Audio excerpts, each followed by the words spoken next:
Você já sonhou em fazer uma descoberta incrível? Seja curar o câncer ou encontrar uma maneira de acabar com a fome no planeta. Todo mundo quer ter um impacto positivo no mundo, certo? Infelizmente, para os inventores dessa lista, suas criações estranhas e maravilhosas se voltaram contra eles da maneira mais trágica possível. Então, do auge ao fundo do poço, vamos dar uma olhada em alguns inventores que foram mortos por suas próprias invenções.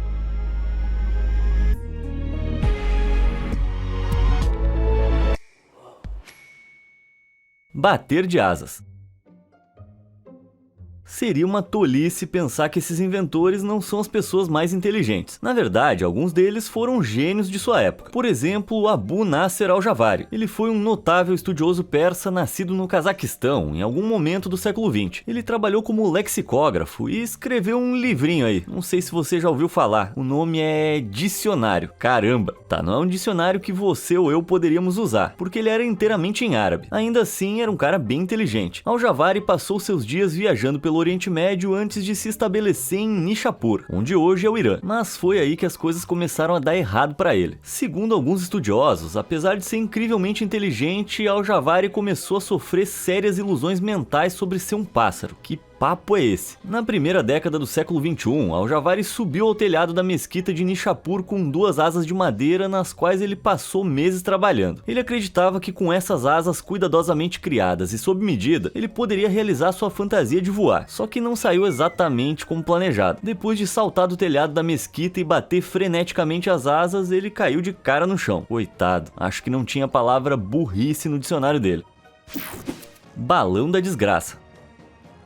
Para ser um inventor, você precisa estar preparado para lidar com muitos fracassos se espera encontrar sucesso. Às vezes, esses fracassos podem ser bem espetaculares. Olha, por exemplo, o pioneiro da aviação francês Jean-François Pilate de Rosier. Ele entrou para a história por realizar o primeiro voo tripulado em balão de ar quente em novembro de 1783. Mas ele teve um infortúnio 2 anos depois, após uma viagem planejada pelo Canal da Mancha. O balão que ele usou em seu primeiro voo sem amarras não tinha a potência necessária para voar da Inglaterra para a França. Então, de Rosier projetou seu próprio balão, que funcionava com ar quente e hidrogênio para dar-lhe o impulso extra necessário. Apesar de várias tentativas de levantar o seu balão especial do chão, de Rosier não conseguiu decolar de Boulogne-sur-Mer até 15 de junho de 1785, quando o fez com seu companheiro Pierre Roman. Depois de uma decolagem bem sucedida, tudo parecia estar indo bem até uma mudança repentina de ventos empurrar quase 5 km além do ponto de partida. Uma lástima. Ao se realinhar e seguir na direção correta de novo, de Rosier e Roman viajaram apenas 11 km antes de o balão explodir de maneira espetacular em chamas próximo ao Wimereux. Fala sério. Agora, não se tem certeza, mas parece que um design de combustível duplo pode ter sido a queda de Rosier. O hidrogênio é extremamente inflamável, então há uma chance de que o cilindro de hidrogênio tenha pegado fogo e incinerado o balão até ele virar cinzas. De Rosier e seu companheiro caíram de cerca de 460 metros e não sobreviveram. Isso sim que é ascensão e queda de alguém. Here far, wherever you are. A menos que você tenha passado 2023 se escondendo numa caverna, você deve ter ouvido falar sobre a saga do submarino Titanic desaparecido. Deixa eu te dar um resumo rápido. O empresário americano, cofundador e CEO da empresa de exploração submarina OceanGate, Stockton Rush, projetou um pequeno submersível para ver os destroços do Titanic. Conhecido por ser contra a saúde e segurança, Rush declarou: em algum momento, segurança é puro desperdício. Se você quer estar seguro, não faça nada. E, meu Deus do céu, a vida realmente cobrou essa dele. Ele estava a bordo do submersível com outras 4 pessoas em 18 de junho, quando eles perderam contato com a embarcação de superfície, o MV Polar Prince. Missões de busca e resgate foram realizadas durante vários dias pelos governos francês, americano e canadense. E isso se tornou uma enorme notícia internacional. Em 22 de junho, os primeiros pedaços de destroços foram encontrados a aproximadamente 460 metros do Titanic. A OceanGate divulgou um comunicado dizendo que acreditava que o Rush e os outros haviam infelizmente sido perdidos. Então, o que aconteceu aqui? Bom, os destroços eram consistentes com uma queda de pressão interna. Como o interior do submarino não conseguia estabilizar a pressão externa, em vez de explodir, ele desmoronou sobre si mesmo, feito uma lata de refrigerante embaixo de um pneu de carro. Sim, isso deve ter sido horrível. Rush pode criticar a saúde e segurança o quanto ele quiser, mas só se estivesse colocando em risco apenas a sua própria segurança. Quando as outras pessoas confiam em você pro seu bem-estar, é melhor seguir isso à risca. Aliás, sabe quem é que tá sempre pensando no melhor pra você? você? Isso aí, eu mesmo. E é por isso que você deve clicar nos botões de curtir e se inscrever para eu continuar fornecendo esses vídeos incríveis. Eu tenho alguns vídeos em produção que eu sei que você vai adorar. Combinado? Então, de volta à nossa lista. Estiloso e disfuncional.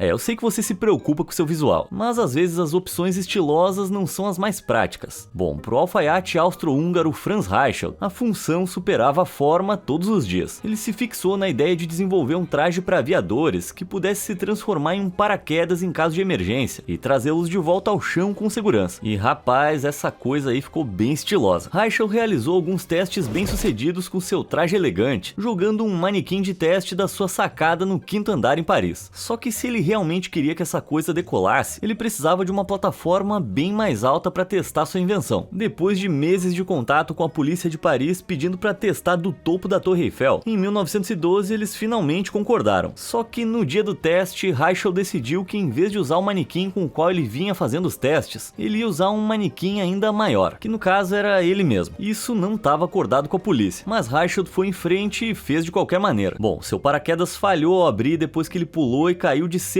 de 61 metros em direção ao chão, aterrissando com um baque mortal. Reichelt virou manchete de notícias e o seu nome ecoou pela França por todos os motivos errados. Acho que esse não é bem o tipo de legado que alguém sonha em ter. Levado com farol.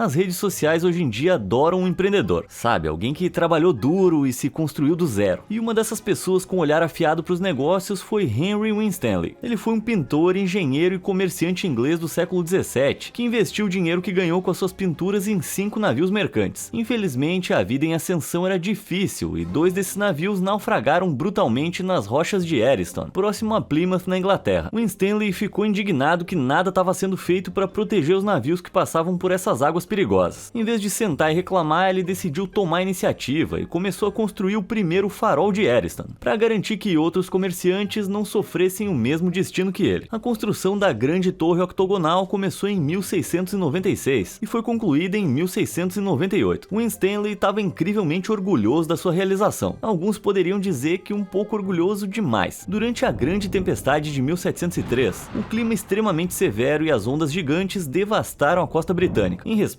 Winstanley correu para o seu farol para fazer alguns reparos rápidos e o considerou estruturalmente seguro o suficiente para suportar qualquer ataque dos elementos. Mas digamos que pela manhã não havia mais farol nem Winstanley. Caramba! Desde a morte de Winstanley, o farol de Eriston foi reconstruído e demolido várias vezes, mas a sua 4ª e atual iteração está de pé desde 1881. Ufa, finalmente! Parece que depois de todos esses anos encontraram uma fórmula vencedora.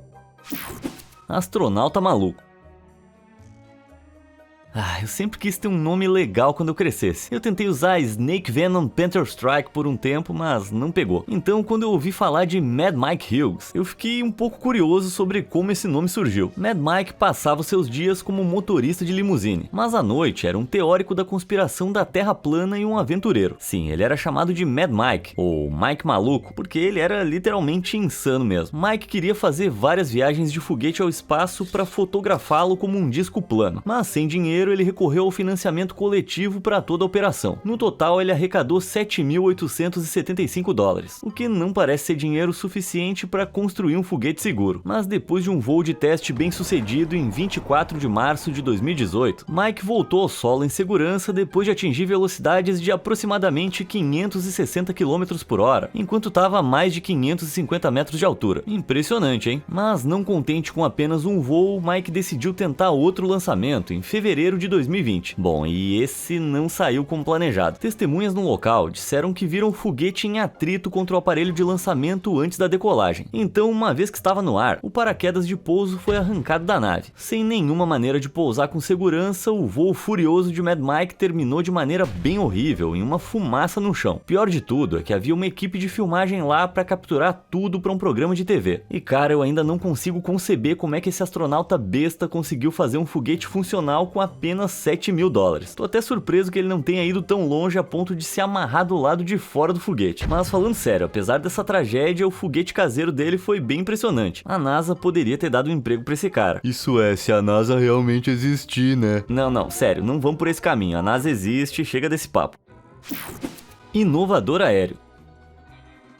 Você tá muito enganado se acha que esse vídeo traz só aspirantes a voadores. Errado. Alguns desses inventores infelizes eram verdadeiros voadores. Por exemplo, o inovador aeronáutico Otto Lilienthal. Talvez você já tenha ouvido falar dos irmãos Wright, que voaram no primeiro avião tripulado e motorizado em 1903. Bom, eles não teriam conseguido isso sem as contribuições do nosso garoto Otto. O aviador Otto foi pioneiro na ideia de voo com veículos mais pesados que o ar. Ao curvar a parte superior da asa, Lilienthal criou uma região de baixa pressão acima da asa, contrastando com a alta pressão abaixo, que gerava uma força ascendente chamada sustentação. Isso se tornou uma característica central dos seus espetaculares designs de planadores. Depois de realizar o primeiro voo bem-sucedido em 1891, ele continuou a realizar milhares mais. Só que nem tudo foi fácil. Os planadores de Lilienthal foram projetados para distribuir o peso de maneira mais uniforme possível, para manter a aeronave estável, e eles podiam ser controlados até certo ponto, movendo seu corpo para mudar o centro de gravidade. Mas se o planador voltasse para o chão, era realmente difícil se recuperar dessa posição. Em 9 de agosto de 1896, após voos de teste bem-sucedidos em que planou por impressionantes 250 metros, Lilienthal foi para mais um voo, e esse infelizmente foi o seu último. O planador se inclinou para frente e começou a mergulhar mais rápido do que Lilienthal poderia se recuperar. Ele caiu de cerca de 15 metros de altura, o que não foi fatal na hora, mas foi o suficiente para fraturar suas vértebras cervicais. Após ser levado às pressas para o hospital, Lilienthal sucumbiu aos seus ferimentos cerca de 36 horas depois do acidente. Esse cara foi um herói. Sem o seu trabalho e seus sacrifícios, você talvez nunca tivesse entrado em um avião para ir curtir suas férias. Então, da próxima vez que você estiver lá sentado esperando na pista, lembra desse cara.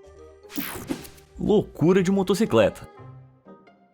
Poucas coisas na vida são objetivamente legais. Calça skinny, fazer o desafio da prancha, jogar Dance Dance Revolution com seus amigos, é isso. Ah, e motocicletas. Motocicletas são muito legais. E a gente tem que agradecer a Sylvester H. Roper por isso. Esse inventor americano se especializou em inovações automobilísticas, ganhando atenção pública em 1863, por desenvolver uma carruagem a vapor, um dos primeiros automóveis funcionais, e a primeira motocicleta de todos os tempos, o Velocipede, no ano de 1867. Olha, não é assim uma Harley, mas eu aposto que na época de Roper, se você aparecesse com uma dessas, todas as damas do século XIX iam mostrar os tornozelos. Mas como eu sei muito bem, ser alguém tão legal o tempo todo tem um preço terrível. Em 1º de junho de 1896, Roper montou um dos seus modelos posteriores de velocípede na pista de bicicletas Charles River, em Cambridge, no Massachusetts. Depois de dar algumas voltas a uma velocidade estonteante de 65 km por hora e passar por ciclistas profissionais, a bicicleta de Roper de repente começou a sofrer tremores, e o que aconteceu a seguir é um pouco incerto. Roper definitivamente caiu da bicicleta e bateu a cabeça, mas a necrópsia mostrou que a causa da sua morte foi um ataque cardíaco. Se o acidente causou o ataque cardíaco ou se o ataque cardíaco causou o acidente, não sabemos. Aliás, eu acabei de me dar conta de outra coisa muito legal, que é bater e não morrer. Então usem capacete, né?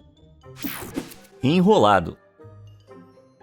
A gente já viu todo tipo de grandes e engenhosos inventores, mas e os inventores que fizeram mais mal do que bem? Bom, um desses foi o engenheiro químico americano Thomas Midgley Jr. Ele é mais lembrado por ajudar a desenvolver a gasolina com chumbo em 1921. Midgley Jr. descobriu que ao adicionar chumbo tetraetila à gasolina, os fabricantes de automóveis podiam reduzir o desgaste dos componentes internos do motor e ajudá-los a durar mais. Algo incrível, mas queimar chumbo líquido é devastador para o meio ambiente. O chumbo é um metal pesado que persiste por muito tempo após os outros gases de escape, como o monóxido de carbono, terem se dissipado. Nas décadas seguintes, quantidades mensuráveis de chumbo aderiram às ruas, calçadas e paredes americanas. Quando chovia, todo esse chumbo tóxico era lavado para os suprimentos de água doce, envenenando milhões de inocentes e levando à sua eventual eliminação em 1996. Mas a gasolina com chumbo não foi a invenção que decretou a morte de Midgley Jr. Ele contraiu poliomielite em 1940. Uma doença horrível que o deixou parcialmente paralisado. Tornando-se majoritariamente acamado, Midgley Jr. projetou um elaborado sistema de polias que lhe dava um pouco de mobilidade em seu estado lastimável. Mas uma manhã, em 1944, ele foi encontrado infelizmente enredado nas cordas. Olha, eu sei que a sua principal invenção causou um grande dano, e eu não tô passando pano pra ele por isso, mas essa aí é uma maneira horrível de morrer. Pobre homem. Carro voador. Nos filmes antigos sobre o futuro, eles pensavam que ia ter carros voadores e garçonetes robô. Só sei que até hoje eu tenho dificuldade em amarrar meus cadarços. Parece que tem que fazer as orelhas do coelhinho, né? Alguma coisa assim. Bom, teve um cara que fez uma tentativa sólida de criar um carro voador. Ele se chamava Henry Smolinski. A sua invenção, chamada Mizar, fundiu a parte traseira de um Cessna Skymaster e a parte dianteira de um Ford Pinto. Quem diria que a invenção de Smolinski era um verdadeiro lixo que se desmanchava com uma brisa leve. Durante um voo de teste em 26 de agosto de 1973, o piloto teve que fazer um pouso de emergência em uma plantação de feijões quando o suporte da asa se desprendeu logo após a decolagem. Parece um defeito de design fatal, certo? Bom, Smolinski não se deixou abalar pelos eventos e decidiu fazer outro voo em 11 de setembro sem mais ajustes. Uma vez no ar, Smolinski tentou fazer a curva acentuada à direita e o suporte da asa quebrou de novo. Só que dessa vez, toda a aeronave se desintegrou no ar e Smolinski, junto com seu parceiro de negócios Harold Blake, jamais voltaram ao chão com vida. Infelizmente, os nossos sonhos de carros voadores parecem tão distantes do presente quanto há 50 anos. Uma pena. Uma morte esmagadora. Hoje em dia você pode acessar praticamente qualquer coisa no seu celular, mas nem sempre foi assim. Não, antigamente tudo era impresso, e uma das figuras-chave para que isso acontecesse foi o William Bullock. Ele foi um inventor americano que fez melhorias significativas na prensa rotativa, um tipo de máquina de impressão industrial de grande escala.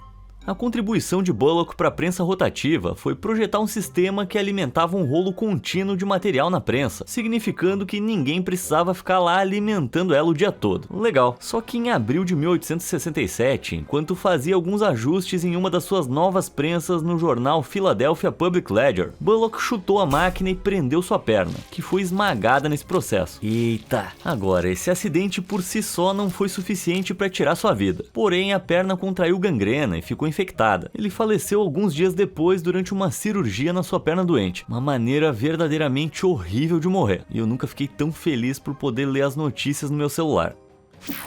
Transfusão ousada.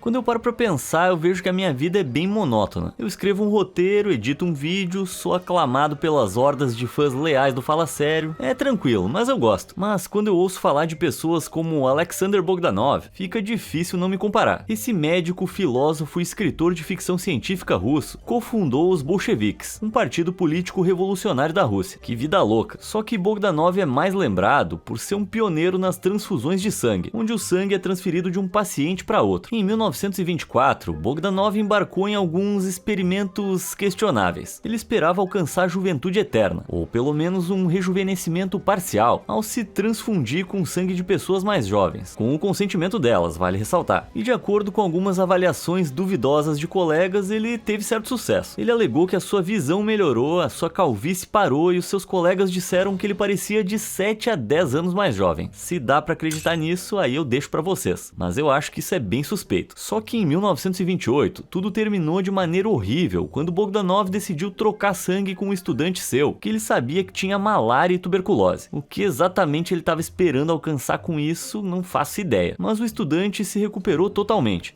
Isso sim é incrível. Mas infelizmente Bogdanov contraiu malária e tuberculose do sangue infectado, e não teve tanta sorte. Ele foi de 10 anos mais jovem para 6 palmos abaixo da terra. Um triste fim. O primeiro astronauta. Desde os primórdios, a humanidade sonha em explorar o grande além. É um sonho que poucos conseguiram realizar, e menos pessoas ainda conseguiram de maneira tão lendária quanto o oficial chinês Wan Hu. Há muitas informações conflitantes sobre quando ele viveu. Há quem diga que foi 2000 anos antes de Cristo. Outros dizem que foi no final do século XVI, e alguns dizem que ele pode nunca ter existido. Mas se a sua história for verdadeira, Wan Hu seria o primeiro astronauta do mundo. Pera aí, como é que é essa conversa? Bom, a história conta que o Wan construiu uma cadeira espacial com 47 foguetes presos a ela. No dia do lançamento, ele vestiu suas melhores roupas, subiu na sua cadeira e 47 servos acenderam um foguete cada, antes de correrem para se proteger. Houve uma enorme explosão que sacudiu o chão e depois que a fumaça se dissipou, Wan e sua cadeira desapareceram, nunca mais sendo vistos. Uau! Então talvez Wan Hu tenha realmente chegado ao espaço a bordo da sua cadeira foguete, ou talvez ele apenas tenha sido reduzido a pó. O que você acha que aconteceu? Foi um grande passo para a humanidade ou tudo realmente explodiu em vão? Me conta aí nos comentários. Cientista amador.